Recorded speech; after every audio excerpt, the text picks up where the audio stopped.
दोस्तों नमस्कार। दोस्तों आज जो केस मैं आपसे शेयर करने वाला हूँ, इसमें जो एक महिला की इमेज होती है कि वो अपने परिवार की रीढ़ की हड्डी होती है। किसी भी परिवार को चलाने में जो अहम भूमिका होती है वो उस घर की लेडी की, उस घर की महिला की होती है। वो बच्चे पालने में लगा लीजिए, भाई बच्चों का जो पालन पोषण करना होता है और पति को जो सपोर्ट करना होता है उसके दुख सुख में। उसके अलावा जो बड़े बूढ़े होते हैं परिवार के, जो और बहनें होती हैं, उनके साथ जो व्यवहार होता है वो निभाने में, मतलब महिला की सबसे अहम भूमिका होती है। जो केस मैं आज आपसे शेयर करने वाला हूँ, इसमें महिला का एक ऐसा रूप आप देखेंगे जो कि बिल्कुल मतलब रेयर केस होता है। कोई भी महिला अपने हस्बैंड को तो धोखा दे सकती है, ऐसे तो हजारों केस हैं, आपने सुने होंगे, देखे होंगे। परंतु जो बच्चा उसने अपनी कोख में से जना है, उसके साथ वो किस हद तक मतलब बुरा कर सकती है, उसका कितना बुरा चाह सकती है सिर्फ अपने सुख के लिए, वो आपको इस केस में पता चलेगा। तो चलिए बिना देरी के स्टार्ट करते हैं। दोस्तों ये एक सच्ची घटना है। पानीपत के पास का एक विलेज है, वहां से एक बनिया फैमिली, बनिया जैसे वैश्य बोलते हैं, वैश्य फैमिली, बनिया फैमिली रोजगार की तलाश में दिल्ली मूव होती है। वैसे बनिए जो होते हैं वो काफी रीच माने जाते हैं और होते भी हैं। एक्चुअल में वो कर्म को सर्वोपरि रखते हैं, वो किसी भी काम को छोटा नहीं मानते और हर काम पूरी लगन के साथ करते हैं, इसीलिए वो रीच होते हैं। ये हमारी मतलब एक वो है शुरू से कि जो बनिए होते हैं वो रीच होते हैं और एक्चुअल में होते भी हैं। परंतु उनमें भी काफी लोग ऐसे हैं जो काफी गरीब भी होते हैं। उसके कई कारण हो सकते हैं। तो चलिए अभी हम उसमें ना जाके अपने केस पे लौटते हैं। तो पानीपत से एक बनिया फैमिली रोजगार की तलाश में दिल्ली मूव होती है। फैमिली में हस्बैंड, वाइफ और उनकी 6 साल की एक गुड़िया लड़की, ये 3 लोग पानीपत के गांव से दिल्ली रोजगार की तलाश में मूव होते हैं। दिल्ली जाके दिल्ली में एक एरिया पड़ता है बुद्ध विहार, जो रोहिणी के पास में है। उसी के अंदर एक ब्रह्म कुमारी हॉस्पिटल है। उसकी बैक साइड में कुछ कमर्शियल एरिया है, इंडस्ट्रियल एरिया कह सकते हैं आप। वहाँ पे कुछ गोदाम है, कुछ छोटी मोटी फैक्ट्रीज हैं। तो ऐसा वो एरिया है। वहाँ पे ये फैमिली जो गई थी, इन्होंने वहाँ पे चाय की रेडी से अपनी शुरुआत की और वहीं पे पास में इन्होंने रहने के लिए कमरा भी रेंट पे ले लिया। वैसे तो मैक्सिमम टाइम ये सुबह 6 बजे से लेकर रात को 7 बजे तक वहीं पे अपने रेडी पे ही रहती थी ये पूरी फैमिली। वाइफ चाय बनाती थी, हस्बैंड जो था वो सप्लाई करता था गोदामों में और आसपास की दुकानों में। तो वो सप्लाई का काम देखता था और गुड़िया वहीं पे ही खेलती रहती थी रेडी के आसपास ही। तो ऐसे इनकी दिनचर्या थी, ऐसे इनका टाइम बीत रहा था। तो इनको वहां रेडी लगाए लगभग 2 साल बीत चुके थे। 2 साल बाद इस घर में एक लड़के का भी जन्म होता है। अब ये फैमिली 3 से 4 की हो जाती है। तो ये अपना कर रहे थे जैसे भी काम वाम। पिछले 1 साल से जो देखने में आ रहा था, जो आसपास के लोगों ने बाद में इसके बताया, एक वहीं के पास का दिल्ली का ही रहने वाला एक व्यक्ति इनकी चाय की दुकान पे इनकी हेल्प के लिए आता था। वो भी सारा दिन लगभग अपना इन्हीं के साथ बिताता था। और जैसे वो सप्लाई के लिए जाता था इसका हस्बैंड, और तो ये जब वो वहां से कप वगैरह लेके आता था तो ये धो दिया करता था। ये इनको उसको दिन में 2-3 बार फ्री में चाय पिला देते थे। तो ऐसे इनका चल रहा था। इनकी जहाँ पे रेडी लगती थी उसके बिल्कुल सामने एक गोदाम था, जहाँ पे करनाल के 2 लड़के अपना बिजनेस कर रहे थे। उनका प्लास्टिक की जो वेस्ट होती है उसका सेग्रीगेशन का बिजनेस था। तो दिन में जब वो उनको चाय वगैरह की जरूरत होती तो वो इनको आवाज लगा के बोल देते और ये चाय दे जाते थे। तो जैसे कि मैंने बताया आपको, भाई इनकी जो गुड़िया थी वो वहीं पे खेल के टाइम बिताती थी। तो वो गुड़िया कभी कभी उन करनाल के जो लड़के थे तो उनके ऑफिस में भी आ जाया करती थी दोपहर के टाइम खेलने वेलने, कभी कुछ मांगने के लिए भी, अंकल जी मेरे को टॉफी दिला दो, आइसक्रीम दिला दो, तो वो भी दिला देते थे। तो इस तरीके से इस फैमिली को वो थोड़ी सी मतलब सहानुभूति की नज़र से देखते थे। तो ऐसे करके टाइम बीत रहा था। तो जब उनका वो जो बेटा हुआ था दिल्ली में आके, वो जब 1 साल का हुआ तो ये लड़की उसको गोदी में लेके अब उनकी जो करनाल वाले लड़के थे उनके ऑफिस में आ जाया करती थी कई बार। हर रोज तो नहीं, मतलब कई बार आ जाती थी। तो एक बार वो जो 2 लड़के थे करनाल के रहने वाले, वो वहां बैठ के शराब पी रहे थे अपने ऑफिस में, विस्की पी रहे थे। तो उसी टाइम ये लड़की अपने भाई को, 1 साल के बेट जो उसका भाई था 1 साल का, उसको गोदी में लेके आ जाती है। और उनके अपने अंकलों के साथ बात करने लगा। जो करनाल के लड़के थे दो, उनको ये गुड़िया जो थी वो अंकल बोलती थी। तो जब वो ड्रिंक करते थे तो वो बोली, अंकल मेरे भाई को भी दे दो। वो लड़के बड़े हैरान हुए, भाई अभी 1 साल का बच्चा है वो, तू कह दिया अपने मेरे भाई को भी दे दो ड्रिंक। तो मतलब वो बड़ा हैरान हुए दोनों। कहते हाँ ये तो पीता है, इसको तो पीनी आती है, डेली पीता है ये तो उनको विश्वास नहीं हुआ। उन्होंने सिर्फ अपने विश्वास मतलब पक्का करने के लिए उन दो लड़कों ने उस 1 साल के बच्चे को थोड़ी सी विस्की डाल के पानी मिला के उसको दे दी। तो जो 1 साल का बच्चा था वो उसको इतनी जल्दी कंज्यूम कर गया, गट गट गट, जैसे कोई वो मीठा दूध या आइसक्रीम कोई ऐसी चीज खा रहा हो पसंद की, जो बच्चों को एक्चुअली पसंद होती है। और मतलब उसको देख के ऐसा लग रहा था जैसे ये इसकी बड़ी पसंद की चीज ये ले ली है इसने। तो उन्होंने उन दो लड़कों ने ये सिर्फ अपना ये कंफर्म करने के लिए कि भाई 1 साल का बच्चा ड्रिंक भी पी सकता है, उसको दी थी। तो उसके बाद फिर ये जो थे ये कभी कभी अपने वहीं ऑफिस में ड्रिंक कर लिया करते थे।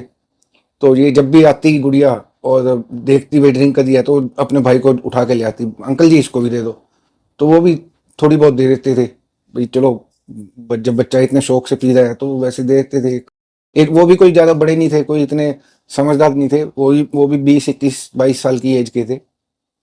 तो फिर कुछ समय बाद क्या हुआ कि वो जो उनका गोदाम था वो वहां से शिफ्ट होके दूसरी जगह चला गया।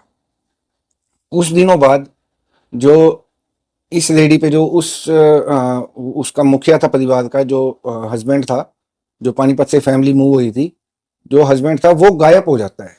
मतलब वो अपनी ना तो रेडी पे आता, ना घर पे था वो, ना वो पानीपत अपने घर गया था। क्योंकि उसको ढूंढते ढूंढते काफी दिनों से जब उसके पेरेंट्स की बात नहीं हो पाई उसके साथ, तो वो यहाँ पे ढूंढते ढूंढते आ गए भाई। इसकी वाइफ से पूछते भाई गया कहाँ वो। तो इसकी वाइफ कहती मुझे तो पता नहीं, एक दिन घर में छोटी मोटी बात हो गई थी, तो वो उस दिन के बाद पता नहीं मेरे को तो कहाँ गया। मैं तो ये सोच रही थी घर वापस चला गया होगा पानीपत, 1 2 दिन में आ जाएगा। और इन बातों को 1 महीना हो चुका था। 1 महीने से वो बंदा गायब था। और इस लेडी ने ना तो कोई पुलिस कंप्लेंट करवाई, और ना ही जो इसका ससुराल था, अपने इसके अपने ससुराल में इसने पूछा भाई वो यहाँ तो नहीं आया, ना ही अदर रिलेटिव्स को फोन करके उनसे पूछा। मतलब ये निश्चिंत होके बैठी थी। और वो जो इनकी रेडी पे कभी कभी आया करता था, अब वो इनके घर पे परमानेंट रहने लग गया था। तो जब वो गायब हुआ तो पहले तो इससे पूछा उसके पेरेंट्स ने आके, जब इसने रास्ता नहीं दिया तो इसके पेरेंट्स जो थे वो पास के नज़दीकी पुलिस स्टेशन गए और वहाँ जाके कंप्लेंट लिखवाई भी ऐसे ऐसे हमारा लड़का पिछले 1 महीने से कांटेक्ट में नहीं है। ना तो वो अपनी फैमिली के साथ यहाँ दिल्ली में जो किराए के मकान में रहते हैं, ना तो वहाँ पे है, और ना ही वो हमारे पास पानीपत आया। और हमें बड़ी टेंशन हो रही है, आप उसको ढूंढने में हमारी हेल्प करो। तो पुलिस मामला दर्ज कर लेती है। तो उसके बाद फिर पुलिस इन्वेस्टिगेशन के लिए दो बंदों को वहाँ भेजती है इनकी लेडी के पास। तो वहाँ इसके बयान लिए जाते हैं लेडीज़ के। ये वही बयान देती है भाई, यहाँ घर में एक दिन छोटा सा झगड़ा हुआ था 1 महीने पहले, उसके बाद वो अचानक ही चला गया। उस दिन के बाद दोबारा लौट के नहीं आया, ना उसका कोई फ़ोन। और फिर उससे पूछा भाई तूने क्यों नहीं ढूंढने की तलाश की। कहती मैंने तो आसपास ढूंढा था बस, मैं तो, और मैं अपने सास ससुर को जो है ज़्यादा बातचीत नहीं करती, वहाँ मैंने इसलिए नहीं फ़ोन किया। तो पुलिस ये बयान वगैरह लेके उसके आ जाती है अपने स्टेशन और अपने सीनियर को बताती है। तो फिर इनको डाउट होता है भाई, पुलिस वालों को भाई इसको जरूर पता होगा, ऐसा तो नहीं हो सकता। और वो अपने लेवल पे आसपास के पुलिस स्टेशनों में भी पता करती है भाई ऐसी कोई लावारिस लाश मिली हो किसी की, कोई जो होते हैं पुलिस के सोर्स वो लगाती है। तो ऐसी कोई मतलब पुलिस को ठोस जानकारी मिल नहीं रही थी। पुलिस ने अपने वहाँ पे जो लोकल उनके मुखबिर होते हैं उनसे भी जानकारी जुटाई। तो उन मुखबिरों ने पुलिस को इन्फॉर्मेशन दी भाई ये जो लेडी है, इस लेडी के एक्स्ट्रा मैरिटल अफेयर्स है, जो यहाँ पे इनके साथ एक आदमी रहता है इसी फैमिली के साथ, उसके साथ। तो जरूर अगर हम उसको बुला के पुलिस स्टेशन में अगर पूछताछ करें तो वहां से कुछ सच्चाई निकल के आ सकती है, भाई उसे जरूर पता होगा। तो पुलिस फिर उसे उठाती है, उसे लेके आती है पुलिस स्टेशन। तो पहले तो पुलिस नॉर्मली पूछती है उससे, वो कोई रास्ता देता नहीं पुलिस को। फिर पुलिस अपने स्टाइल में पूछताछ करती है। तो वो बताता है भाई वो व्यक्ति जो है वो तो उसी कमरे में फर्श के नीचे दबा हुआ है।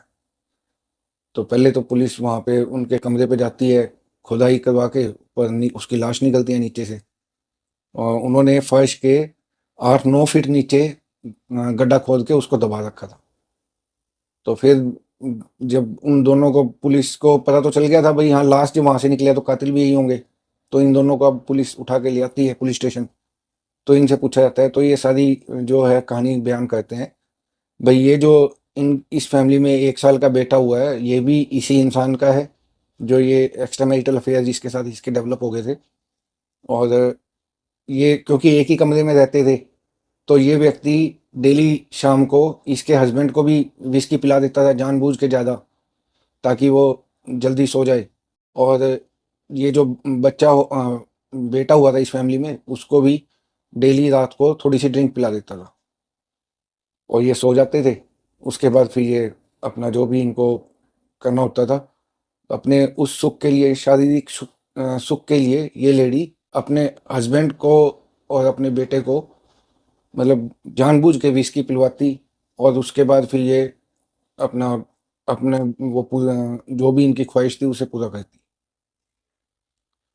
एक दिन अचानक क्या हुआ था कि उस व्यक्ति की रात को नींद खुल गई और उसने इनको आपत्तिजनक स्थिति में देख लिया। तो फिर वो चीखने लगा, तो जब वो झगड़ा करने लगा तो फिर ये जो व्यक्ति था इसने उसका गला घोट के उसका गला दबा दिया। और जिस टाइम ये गला दबा रहा था उसकी जो वाइफ थी उसने उसकी टांगें पकड़ी हुई थी, उसका मुंह दबा रखा था भी ताकि उसकी आवाज़ बाहर ना जा सके। मुंह पे चुन्नी बांध दी थी और टांगें पकड़ी हुई थी भी ताकि ज़्यादा छटपटाए ना, कोई चीज़ ना गिर जाए, छोटा सा कमरा था वो। तो ऐसे करके इन दोनों ने मिलकर उसके हत्या कर दी। और जब वो मारा गया फिर ये सोचते भाई अब इसकी लाश कैसे ठिकाने लगाएं, तो इन्होंने उसी कमरे में 8-9 फीट गहरा गड्ढा खोदा और उसमें उसकी लाश को दबा दिया। तो अब पुलिस के हाथ में कातिल भी लग चुके थे और लाश भी मिल चुकी थी। तो फिर ये बात मीडिया में आई, तो मीडिया में आई तब इन करनाल वाले लड़कों ने मीडिया में ये खबर देखी तो इनके पैरों के नीचे की ज़मीन खिसक गई। तो तब इन्हें रियलाइज़ हुआ कि वो 1 साल का बच्चा दारू क्यों पीता था। वो जानबूझ के उसे पिलाई जाती थी ताकि वो जल्दी सो जाए और रात को उठे ना, रात को उठ के अपनी माँ से दूध ना मांगे और परेशान ना करे इनको।